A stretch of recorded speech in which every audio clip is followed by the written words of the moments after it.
universitaire commence à l'université de Yaoundé, qui était encore la seule université du pays à ce moment-là. Donc nous avons fait ce qu'on appelait à l'époque la licence en 4 ans.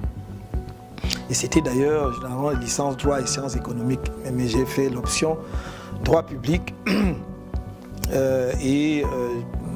j'ai obtenu ma licence avec une mention bien. Nous étions 3. Donc un autre Camerounais, Jean-Dieudonné Tchama, qui est devenu plus tard diplomate, et un autre camarade qui était nigérien du Niger.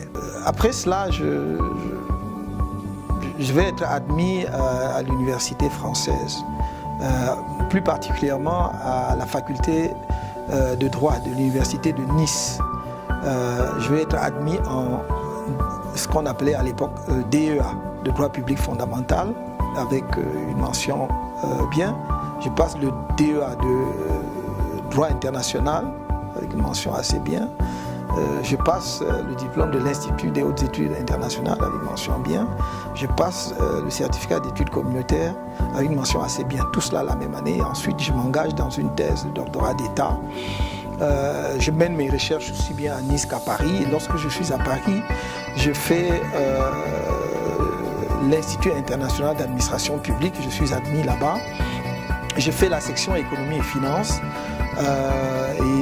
Au bout d'un an, j'obtiens donc le diplôme de la section économie et finances avec la mention bien. Et puis, parallèlement, je poursuivais avec mes recherches en thèse de doctorat. En 1983, très exactement en novembre 1983, j'irai soutenir ma thèse de doctorat à l'université de Nice, où j'obtiendrai donc la mention très bien avec les félicitations du jury, avec autorisation de publication de la thèse. Ma thèse a été publiée à la Librairie générale de droit et de jurisprudence et j'ai obtenu le prix de thèse de la faculté de droit de Nice et aussi le prix de l'Académie des sciences d'outre-mer pour cette thèse.